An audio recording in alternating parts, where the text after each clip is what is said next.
নমস্কার। ইত্যাদি ইত্যাদির একটি নতুন পর্বে আবারও সবাইকে স্বাগত জানাই। আশা করছি সকলে খুব ভালো আছেন, সুস্থ আছেন। আমিও ভালো আছি। আজ সোমবার সকাল 10:30-11টা নাগাদ আমি ভিডিওটা শুরু করেছি। তার আগের ভিডিও আমি আপনাদের সাথে শেয়ার করতে পারিনি, কারণ আজ গিয়েছে একটা ব্যস্ততম সকাল। সকালবেলা ঘুম থেকে উঠে রান্নাবান্না সেরে আর আজও কিছু বড়ি দিয়েছিলাম আমি। এই শেষ এবছরের মতো, আর দেব না। আসলে আমি অল্প অল্প করে দিই তো, তাই জন্য একটু দেরি হয়। একেবারে অনেকটা দিতে পারি না, বেশ অল্প অল্প করে দিই। ওই যে 250-300 করে ডাল ভিজাই, আর একটু ওলকপি, না হয় মানকচু, না হয় চাল কুমড়ো, এসব দিয়েই দিই। এই যে দেখুন, কাল ছিল রবিবার সন্ধ্যায় এই আমাদের মোড়ের এখানে দুজন মিলে গেছিলাম একটু ফুচকা খেতে। ও তেমন খায়নি, 2-1টা নিয়েছে আমার থেকে, কিন্তু আমি বেশ খানিকটা খেয়ে আর খেতে পারলাম না, কারণ প্রচণ্ড ঝাল হয়েছিল। তাই জন্য আর তেমন করে খাওয়া হয়নি বেশি। বরমশাইয়ের পছন্দের খাবারই খেতে যাওয়া হচ্ছে। এই যে দেখুন, ওর পছন্দের এই তেলে ভাজা। ও যখনই সন্ধ্যাবেলা বাড়ি ফিরুক একটু করে নিয়ে আসবেই, আমি না খেলেও ও খাবে। এগুলো ওর ভীষণ পছন্দের। আমি আবার বাইরের এই যে তেলে ভাজাটা খুব একটা পছন্দ করি না, তবুও নিয়ে আসলে লোভ সামলাতে না পেরে মাঝে মাঝে একটু খেয়ে থাকি। এই যে আমরা আজ নেব বেগুনি, আর নিয়েছিলাম একটু ফুলুরি আর একটু আলুর চপ। এই তেলে ভাজাগুলো খেতে শীতের সময় কিন্তু ভীষণ ভালো লাগে, আর মুড়ির সাথে যদি হয়। তো সন্ধ্যাবেলায় সেই ব্যবস্থা করব বলেই নিয়ে যাওয়া হচ্ছে, কারণ ফুচকাটা খেতে মোটেও ভালো লাগেনি, তাই জন্য অল্প একটু খেয়েছি। এই দোকানটা আমাদের বাড়ির পাশাপাশি একটা কাকিমা বানায়, খুব ভালোই বানায়। আর এতগুলো বানাতে গেলে সব সময় যে ভালো হয়ে ওঠে তা না, কিন্তু খারাপও হয় না, মোটামুটি ভালো আর যত্ন সহকারেই বানায়। এত লাইন দিয়ে অপেক্ষা করতে হচ্ছে কখন হবে।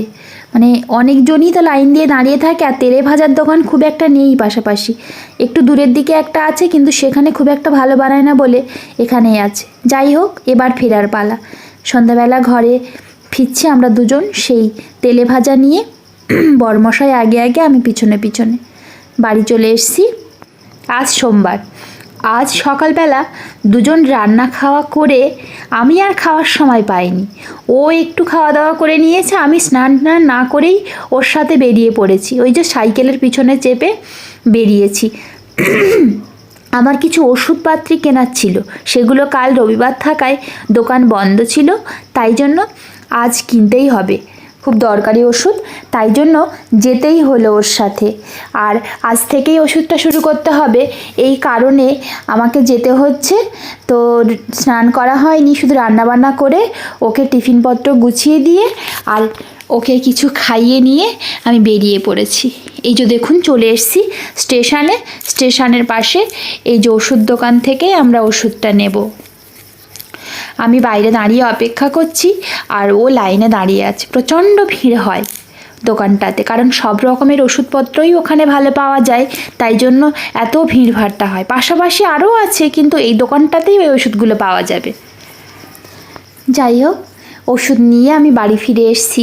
আর আজ সকালে রান্না করেছিলাম এই যে ওলকপি, ফুলকপি, আলু আর বড়ি দিয়ে কই মাছের ঝোল করেছিলাম পাতলা করে, আর করেছিলাম ওই যে উচ্ছে আলু ভাজা, আর কুমড়ো ভাতে দিয়েছিলাম। অত বিশাল কুমড়োটা রান্নাবান্না করে তো আর সবসময় খাওয়া যাচ্ছে না, তো শেষ করছি ভাতে দিয়ে। কুমড়ো সেদ্ধ খেতে আমার খুব ভালো লাগে, শুধুমাত্র একটু কাঁচা লঙ্কা, লবণ আর সর্ষের তেল দিয়েই আমি এই মাখাটা খাই, ভীষণ ভালো লাগে। আর দিদা সকালবেলা কিছু কুমড়ো ফুল দিয়েছিল, আর আগের দিনেরও ছিল বেশ খানিকটা কুমড়ো ফুল ফ্রিজে রাখা, সেগুলো দিয়ে আমি আজ একটু বড়া বানাবো। সকালবেলা উঠেই এই ভালোবাসা, আবার জানলা দিয়ে সেই ভালোবাসা পালিয়ে গেল মনে হয়। দেখুন, না পালাইনি, ওটা আমি আমার বাইরে থেকে ঘরের ভিতরেই দিচ্ছিলাম। আর এই যে দেখুন, আমি সেই কুমড়ো ফুলগুলো সুন্দর করে কেটে ধুয়ে পরিষ্কার করে সাজিয়ে গুছিয়ে নিয়েছি। আর একটা ব্যাটার বানিয়ে নিয়েছি, এটাতে আছে চালের গুঁড়ো, বেসন, কালো জিরে, লঙ্কার গুঁড়ো, লবণ, ব্যাস এটুকুনিই ব্যবহার করেছি আমি, তাই জন্য আর আলাদা করে দেখানো হয়নি। চালের গুঁড়ো, বেসন, লঙ্কার গুঁড়ো আর ওই যে কালো জিরে আর লবণটা দিয়ে আমি পরিমাণ মতো জল দিয়ে সুন্দর করে ফাটিয়ে নিয়ে একটা ব্যাটার বানিয়ে নিয়েছি। এবার এই ব্যাটারে চুবিয়ে চুবিয়ে কুমড়োর ফুলগুলো আমি সুন্দর করে ওই কড়াইতে গরম করে রাখা তেলে দিয়ে দেব। এটাকে একেবারে ওই ডিপ ফ্রাই করা যাবে না, আমি ওই শ্যালো ফ্রাই করেছি। এটা করলেও বেশ ভালো হয় জানেন। ডিপ ফ্রাই করলে ভালো হয় কি না জানি না, আমার কখনো করা হয়নি। আমি গ্রামের বাড়িতে দেখেছি মা ঠাকুমারা এভাবেই করতো, তো আমি সেভাবেই করি। একটা একটা করে আমি এর ভিতরে মোট 4টে দিয়ে দিয়েছি, কারণ আমার এই ননস্টিকের এই কড়াইটাতে বেশ একটু জায়গা আছে। আর আমার এই ছোট্ট মতো পুচকি যে কড়াইটাতে আমি রান্না করি ওটাতে হতো না, তাই জন্য আমি এটাই ব্যবহার করেছি। এই দেখুন বাইরে থেকে দেখাই যাচ্ছে যে ও পাশটা লাল লাল হয়ে গেছে, তাই জন্য আমি একটু উল্টে দিয়ে দিচ্ছি।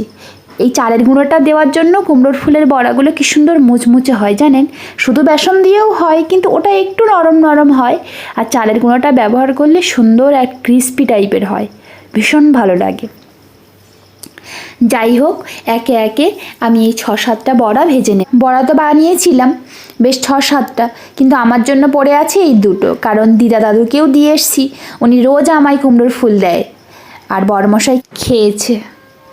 যাই হোক, আজকের ভিডিওটা আর বিশেষভাবে আমি দেখাতে পারলাম না, কারণ সকালবেলা গিয়েছিলাম। আজ এখানেই শেষ করতে হচ্ছে। আপনাদের কেমন লাগলো অবশ্যই কমেন্ট করে জানাবেন। আজ তাহলে আসছি, আবার আসবো নতুন একটি পর্ব নিয়ে। সকলে খুব ভালো থাকবেন, সুস্থ থাকবেন। আর ভালো লাগলে অবশ্যই লাইক, কমেন্ট, শেয়ার, সাবস্ক্রাইব করে আমাকে বন্ধু করে নেবেন, আমার পাশে থাকবেন। নমস্কার।